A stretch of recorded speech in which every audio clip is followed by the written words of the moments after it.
말씀과 함께 읽는 철로역정 10번째 시간입니다. 오늘은 용서 없는 시간이라는 좀 특별한 내용이 되겠습니다. 해석자의 집에서 지금까지 초상화가 있던 방, 먼지가 쌓인 거실, 또 작은 방 안에 정욕과 인내라는 아이들이 앉아있는 그런 광경을 목격하고 또 벽난로가 있었던 방도 우리가 살펴봤습니다.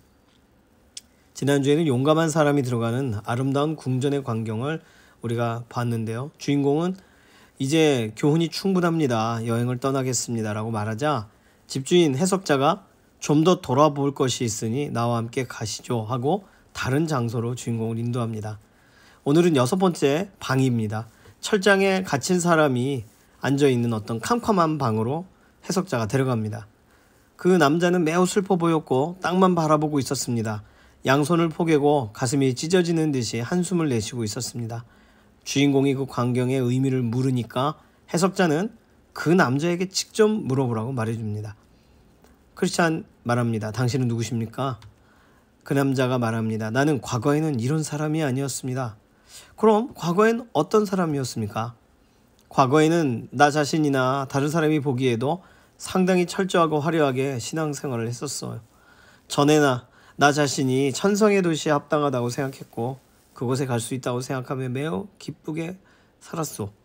그런데 지금은 어떻게 된 것입니까? 나는 지금 절망의 사람이 돼서 새로 만든 철장 안에 갇혀 결코 빠져나갈 수 없는 상황이 되었소. 어떻게 이런 상황이 이르게 되었습니까? 깨어있지 않았고 근신하지 않았기 때문이요.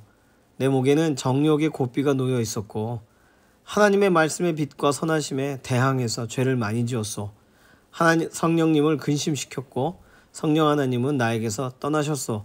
마귀의 유혹에 빠져 하나님의 진노를 나는 불러일으켰고 마귀는 오히려 더 다가왔고 하나님은 떠나셨소. 그래서 지금 마음이 매우 강팍해져서 회개할 수 없게 되었소. 주인공은 해석자에게 이 사람에게 더는 소망이 없습니까? 해석자에게 묻자 해석자는 그 남자에게 직접 물어보시오라고 답합니다. 크리스찬은 소망은 없습니까? 당신은 계속 갇혀 있어야 됩니까? 그 남자가 소망이 전혀 없습니다. 왜요? 그분은 동정심이 많으시지 않습니까? 받아주지 않으십니까? 그 남자가 말합니다. 나는 나를 새롭게 해주신 그분은 십자가에 못 박았고 그의 인격을 경멸했고 그의 의로우심을 멸시했습니다. 그의 피를 거룩하지 않은 것으로 여겼고 성령님의 은혜를 모욕했습니다. 모든 약속에서 나 자신을 내쫓아 버린 것입니다. 이젠 내게 오직 위험만이 남아 무섭고 두려운 심판의 위협이 나를 삼키려 하고 있는 것밖에 없소. 크리스찬이 묻습니다. 도대체 어떤 일로 이렇게 비참한 상태에 이르게 된 것입니까? 이 세상의 정욕과 쾌락과 이익들 때문이었어. 이런 것들을 즐기면서 나는 행복을 기대했어. 그러나 그것들은 독충이 되어 나를 물어뜯고 갉아먹었어. 지금이라도 회개하고 돌아설 수 있는 거 아닙니까? 하나님께서 나의 회개를 거절하고 계시오. 그분의 말씀은 나에게 믿을 수 있는 용기를 주지 않으시고 그분은 직접 나를 이 철장 안에 가두신 것이오. 세상 그 누구도 이 철장 밖으로 나가게 할 수 없어.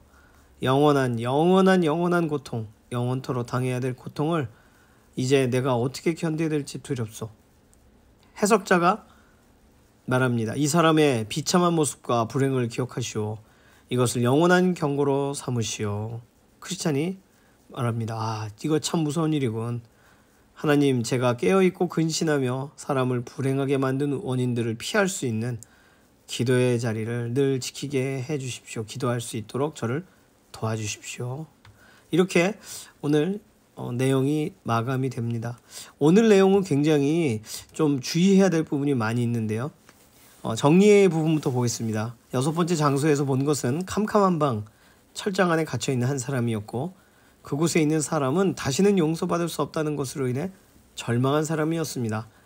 본인이 설명한 용서받을 수 없는 이유는 자신이 세상의 쾌락과 정욕과 이익에 사로잡혔기 때문이고 그래서 하나님의 은혜와 예수님의 그 십자가 사랑을 멸시했고 심지어 도우시는 성령님을 모욕하고 근심시켰다는 거죠.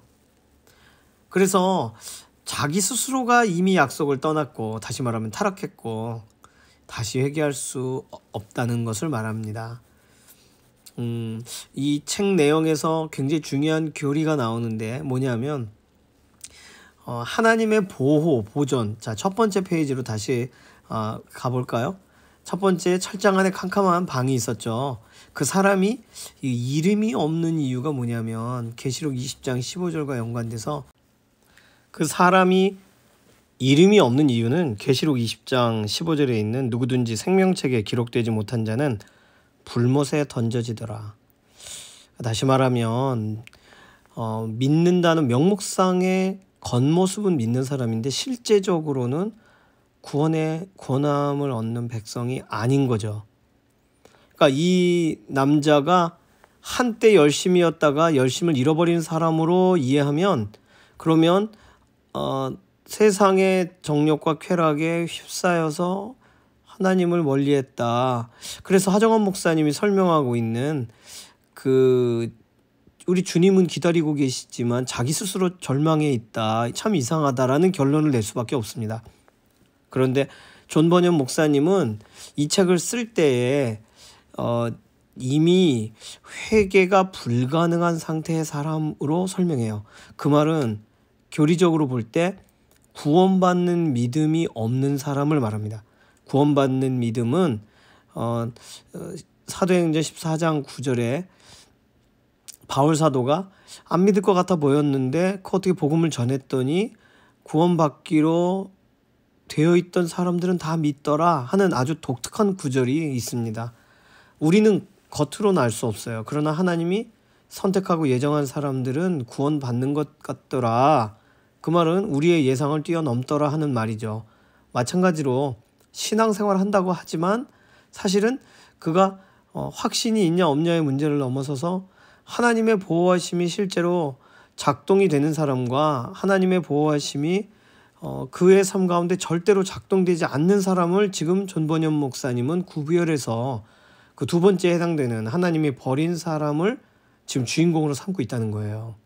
크리스찬은 그 남자와 대화할 때 그 남자는 생명책에 이름이 없는 사람이에요. 자, 그렇게 본다면 오늘의 이 내용은 접근이 굉장히 좀 우리가 일반적으로 생각하는 열심을 다시 내면 된다라고 결론을 냈던 거와는 다른 결론으로 가야 됩니다. 그래서 이 용서 없는 시간 두 번째에 그 오른쪽에 보시면 성도의 보존교리, 다시 말해서 벽에 난로가 있던 방, 그 방에 예수님이 그 뒤에서 기름을 계속 붓고 계셨죠. 그것은 보존하시는 은혜를 말하는데 성도를 보존하시는 그 은혜와 오늘 그 남자는 전혀 맞닿아 있지 않는 거죠. 다시 말해서 참된 성도가 아니라는 거예요. 이것을 청교도 신학에서는 위선자라고 말합니다. 그가 흉내는 낼 수 있으나 실제적으로 심령에 은혜가 없는 사람이에요. 자, 위선자의 타락. 그러면 오늘의 내용에 겉모습은 굉장히 화려하고 그래서 오늘 과거에는 나 자신이나 다른 사람이 보기에도 상당히 철저하고 화려하게 신앙생활을 했소. 신앙 고백을 했던 사람이요 라는 말이 오늘 이 내용 중에 가장 중요한 힌트가 되겠습니다. 화려하고 철저한 신앙 고백을 했던 사람이요 라는 말이 이상하지 않아요? 그 말은 뭐냐면 나도 외형적으로는 그럴듯한 크리스찬이었어 라는 말이거든요. 그건 예수님 안 만났다는 뜻입니다. 예수님 알지 못한다는 말이 되는 거죠. 그러니 예수님 알지 못하는데도 하나님의 은혜의 빛, 또 하나님의 선하심 경험해요. 성령님 곁에 역사하시고 외적으로 감동 또 역사하시는 것에 대해 이 사람은 노출되어 있어요. 그러니 그 사람은 신앙생활을 계속 할 수 있다고 생각했지만 그가 결론적으로 어떻게 됐냐면 회개할 수 없게 됐습니다. 그리고 그는 하나님을 온전히 바라볼 수 없고 심지어 하나님이 나에게 회개할 기회를 주지 않으신다라고 말할 만큼 명확한 갈림길에 섰어요. 꼭 나중에 그 부자와 나사로 같은 경우가 부자가 기회를 다시 주시오 할 때 이미 기회가 없어졌던 것과 비슷하게 오늘 내용은 그 겉모습, 명목상의 그리스도인, 구원의 확신이 아닌 명목상의 그리스도인의 결국의 타락을 오늘 이 내용에서는 말하고 있는 거죠. 위선자의 타락이란 무엇인가? 용서 없는 시간 세 번째 거 보시면 오른쪽에 은혜를 맛보고 은사를 경험하고 선한 말씀과 내세의 능력을 바라보았음에도, 기회가 열렸음에도, 맛봤음에도, 뜨거운 찬양의 시간이 있었음에도 심령에 진정한 은혜가 없어 결국 타락하게 된 사람을 말해요. 오늘 우리는 이런 사람이 될 수 있을까요? 없어요. 우리는 하나님의 예정과 택하심 안에서 참된 성도로 살아갑니다. 이유는 간단합니다. 무엇이냐 하면 회개할 수 있기 때문이에요. 지금 여기 그 남자는 회개를 하지 못합니다. 하고 싶어도 할 수가 없어요. 감정이 문제가 아니에요. 그러니 구원받는 믿음이 없는 유사신앙인이 가진 절망으로 봐야 됩니다.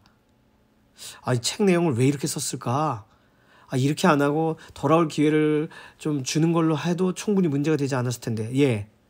그런데 존 보녀 목사님은 그 신앙적인 기준 자체가 이런 가능성에 의존되는 게 아니라 하나님의 은혜에 의지한 신앙 생활에 대한 설명을 하는 거죠. 그러다 보니까 우리는 하나님이 오늘도 돌이키고 회개할 기회를 주시잖아요. 이것이 없는 사람에 대한 가상적 이야기라고 생각하시면 되겠어요. 그 사람은 비참하고 자기가 나락으로 떨어진다는 사실을 압니다. 돌이킬 수 없어요. 다음 주에는 이거보다 좀 더 심각한 상황이 발생합니다. 그러니까 오늘 이 내용을 공부하시는 것은 아주 중요해요. 나는 오늘 어떠한가 라고 돌아보게 해주는 아주 중요한 내용이기 때문입니다. 자, 정리 부분 다시 볼까요? 정리 부분에서 교훈, 나는 구원받는 믿음을 가졌는가? 이 말은 뭐냐면 나는 회개하는가? 회개가 없다면, 회개를 내가 잊어버리고 살았으면 회개의 자리로, 예수 그리스도의 보혈을 의지해서 회개의 자리로 들어가면 되거든요. 그런데 그것이 아니라 내가 회개하고 싶은데 절대로 회개가 안 나와요. 기도회 가도 회개가 안 나오고 예배의 자리도 회개가 안 나오고 어떤 수를 써도 회개가 안 나와요. 자, 만약 그렇다면 그 사람은 saving faith, 다시 말하면 구원받는 믿음을 가졌는가? 아닐 수 있어요. 회개는 선물이거든요. 예수 그리스도의 보혈을 의지하고 돌아오게 하시는 하나님의 선물 같은 거예요. 회개는 우리에게 성령님께서 계속 일깨우시는 문제입니다. 그런데 그것이 없다면 지금 문제가 되는 거죠. 자, 교훈 두 번째 보실까요? 오늘 그 사람의 탄식을 타산지석으로 삼고 믿음의 길을 걸어가야 되겠습니다. 내용을 이렇게 정리했습니다. 자, 연관 본문이 아주 중요해요. 히브리서 6장 4절에서 6절. 이것 때문에 이 이야기가 나온 거기 때문입니다. 한번 빛을 받고 하늘의 은사를 맛보고 성령에 참여한 바 되고 하나님의 선한 말씀과 내세의 능력을 맛보고도 타락한 자들은 다시 새롭게 하여 회개할 수 없나니 이는 그들이 하나님의 아들을 다시 십자가에 못 박아 드러내놓고 욕되게 함이라. 예수님께서 그를 위하여 죽으셨는데 그가 회개하지 않아요. 그러니까 예수님 다시 죽으셔야 되잖아요. 그거를 예수님을 욕되게 하는 것으로 이해했어요. 자, 히브리서 6장 4절 6절까지는 굉장히 중요하면서도 좀 난해한 본문 중에 하나입니다. 그 이유는 한번 빛을 받은 것 같거든요. 그리고 은사 체험도 했거든요. 근데 교회 떠난 사람들, 성령에 참여한 바 되고 성령님께 막 쓰임받은, 꼭 사울왕도 예언했지 않습니까? 그런데 버림받았잖아요. 그렇다면 하나님의 말씀과 내세의 능력을 맛보고도 지금 여기까지 나갔으면 신앙생활에 거의 정점에 도달했다고 볼 수 있습니다. 그런데 타락한 자는 이라고 썼잖아요. 그러면 우리가 신앙생활하다 타락할 수 있는가? 더러워질 수 있는가? 더러워질 수는 있어요. 근데 여기 제일 중요한 것은요, 밑줄입니다. 다시 새롭게 하여 회개할 수 없나니. 이게 힌트예요. 앞에 있는 것은 오늘 우리를 두렵게 하는 질문일 수 있습니다. 나는 빛을 받고 은사를 맛보고 참여한 바 되고 말씀을 사모했었는데 난 지금 그렇지 못해. 자, 그러면 우리를 점검할 수 있는 점검의 아주 중요한 시금석은 뭐죠? 회개의 자리로 통해할 수 있느냐 없느냐예요. 회개는 그냥 아무나 하면 되지 않는가라고 하는데 전도를 해보시면 와닿는 것 같은데도 회개를 못해요. 은혜가 주어지지 않아요. 회개할 은혜가. 또 돌아오지 않는 거예요. 누가 그랬습니까? 부자 청년. 예수님께 밤에 찾아갔던 부자 청년이 예수님께서 너의 모든 걸 다 내려놓고 나를 따르라 했을 때 따르지 못했어요. 어떻게 보면 그 부분도 본문도 연관된다고 생각할 수 있겠습니다. 자, 오늘 본문의 핵심은 한때 신앙생활을 열심히 하다가 뜨겁게 하다가 차가워질 수 있다를 말하는 게 아닙니다. 회개가 있느냐 없느냐를 말하는 거예요. 오늘 질문, 오늘 나에게 회개가 있는가? 있으면 오늘 우리는 구원받은 사람이 맞아요. 회개가 없는가? 다시 새롭게 하여 회개할 수 없나니 성령을 근심시키고 성령님을 회방하고, 만약에 그랬다면, 나에게 그 말로나 행동으로나 그랬던 것 같다면 지금 해야 될 게 뭐냐면 회개입니다. 만약 회개가 안 되면 히브리서 6장 4절에서 6절로 가셔야 돼요. 그런데 오늘 회개 자리에서 꼭 눈물 콧물이 나온다는 문제가 아니에요. 하나님, 저는 죄인입니다. 저를 불쌍히 여겨 주십시오. 이것이 회개잖아요. 다시는 이 일을 하지 않게 해주십시오. 예수님의 이름으로 기도합니다. 회개 기도가 우리에게 시작될 수 있다면 그 사람은 오늘 그 본문에 나와 있는 그 갇혀있는 사람이 아니에요. 회개는 굉장히 중요합니다. 두 번째 질문이죠. 최근에 회개가 없었다면 다시 회개의 자리로 달려가고 있습니까? 회개를 너무 가벼이 여기시면 안 되겠어요. 회개는 다시 새롭게 다시 사는 기회예요. 예수님의 보혈을 의지하는 거예요. 다시. 예수님의 보혈을 의지할 수 없다면, 그게 믿어지지 않는다면 할 수 없어요. 우리는 그것이 믿어지도록 기도해 드리는 거 말고는 없어요. 그 사람을 위해서. 자, 오늘 내용이 더 깊이 이해되고 믿어지도록 서로를 위해 기도하며 나아가야 되겠습니다. 오늘 내용에 대해서 또다시 설명하긴 그렇고, 다 함께 목장에 속한 동역자를 위해 서로 축복하면서 기도하며 마치겠습니다. 특별히 단순히 하나님께로부터 멀어져 있다, 요즘 신앙생활 좀 뜨겁지 않다의 문제가 아니에요. 회개가 있냐 없냐가 우리의 신앙생활의 핵심입니다.